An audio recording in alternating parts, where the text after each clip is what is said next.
Hello and welcome back, my incredible AP Insight family. Abby Phillip here. His is breaking news from the front lines of global power struggles, and the stakes couldn't be higher. Right now, Beijing is flexing its military muscle in ways that should make every naval commander in the Pacific sit up straight and take notice.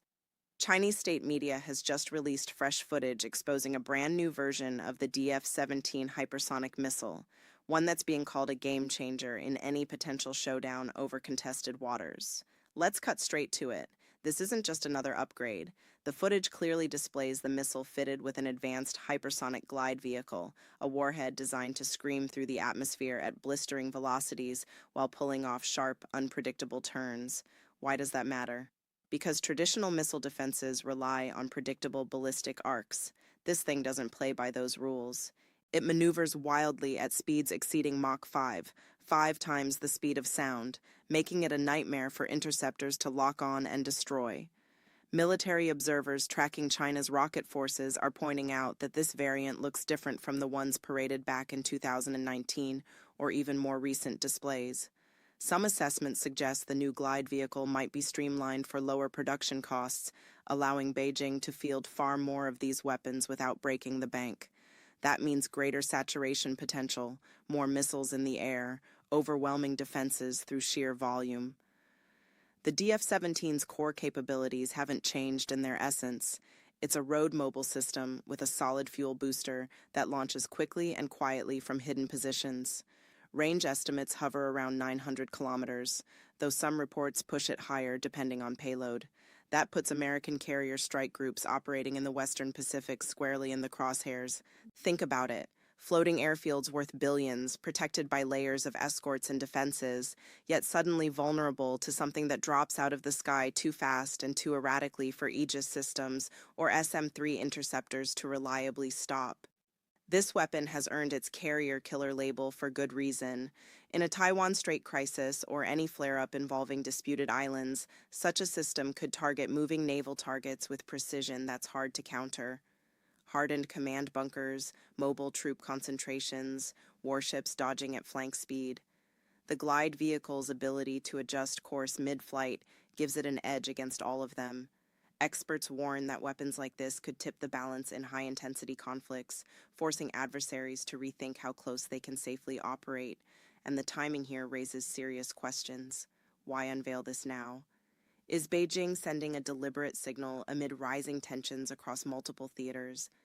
Because while China showcases this hypersonic leap forward, the Middle East is literally on fire, with a full-scale war raging between the United States, backed by Israel, and Iran that's entering its most brutal phase yet. Just days into this explosive confrontation, Iranian forces have unleashed barrage after barrage of drones and ballistic missiles against American bases scattered across the region, as well as key Allied installations. This came directly on the heels of massive joint U.S.-Israeli airstrikes deep inside Iranian territory, strikes that have hammered military sites, leadership targets, and infrastructure. The violence has spiraled outward rapidly, turning what began as targeted operations into one of the gravest threats to Middle East stability in decades. Casualties are mounting, cities are under bombardment, oil facilities burn, shipping lanes hang in the balance, and through it all, Washington and Tehran trade threats of even greater escalation. Defense officials in the U.S. have described upcoming days as potentially the heaviest strike waves yet, with more aircraft, more precision munitions, and refined intelligence guiding the campaign. Now here's where the picture gets even more alarming. American intelligence agencies are picking up disturbing indications that China, already dominating headlines with its new DF-17 reveal, might be quietly stepping up assistance to Tehran at this critical moment. Reports from multiple sources point to Beijing considering or already moving toward providing Iran with financial lifelines to keep its war machine running. We're talking replacement parts for damaged equipment, components tied directly to missile production, and other support that could help sustain Iran's relentless drone and rocket barrages. Why would China do this? Tehran remains a vital partner, oil flows steadily eastward, strategic ties run deep, and both nations share an interest in pushing back against U.S. dominance in their respective regions. But any overt aid during active U.S.-Iran hostilities risks direct confrontation with Washington. So far, Beijing has walked a careful line, issuing calls for restraint and respect for sovereignty while avoiding military entanglement. Yet these intelligence assessments suggest the calculus might be shifting. Adding fuel to those concerns, maritime tracking data and satellite imagery have captured two vessels belonging to Iran's sanctioned state shipping company, the Islamic Republic of Iran Shipping Lines, leaving a specialized chemical port in southern China. These ships are believed to be heavily laden, and experts are zeroing in on one cargo in particular: sodium perchlorate. What is sodium perchlorate? It's a critical precursor chemical used in manufacturing solid rocket propellant, the kind that powers many of Iran's medium-range ballistic missiles. Solid fuel missiles launch fast, store easily, and deliver devastating payloads without lengthy preparation. Iran's arsenal relies heavily on them, but recent strikes have reportedly damaged production facilities and depleted stockpiles. Allowing these ships to depart now, while U.S. and Israeli forces pound Iranian targets, sends a powerful message. The vessels are reportedly bound for key Iranian naval facilities at Bandar Abbas and Chabahar, ports hugging the Strait of Hormuz, that vital choke point through which a huge share of global oil passes.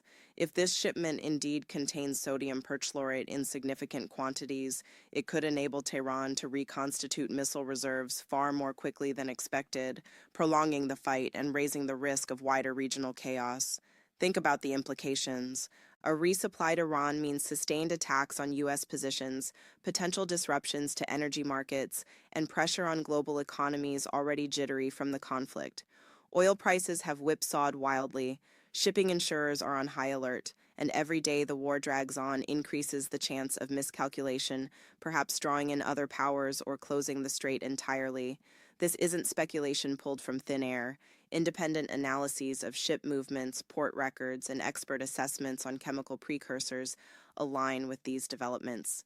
Beijing's decision to permit the departure, despite heavy Western sanctions on Iran's shipping lines and missile-related materials, raises pointed questions about how far China is willing to go in supporting its partner. Meanwhile, the DF-17 unveiling serves as a stark reminder. While the world fixates on the Middle East inferno, China is advancing capabilities that could reshape power dynamics halfway around the globe. Hypersonic weapons that defy interception, carrier groups placed at risk, regional dominance challenged without firing a shot in anger, yet. Are we witnessing parallel escalations? One hot war bleeding resources in the Gulf, another cold, but rapidly warming competition in the Pacific. The connections are impossible to ignore. Beijing's actions in both theaters suggest a strategy of strategic opportunism. Demonstrate technological superiority here, provide just enough backing there to keep adversaries stretched thin. This is the reality we're facing. No hype, no exaggeration, just the facts as they unfold. The DF-17's new face isn't a parade piece, it's a warning. The chemical cargoes sailing west aren't routine trade, they're potential lifelines in a shooting war, and the question hanging over all of it: how much further will these flashpoints spread before someone blinks?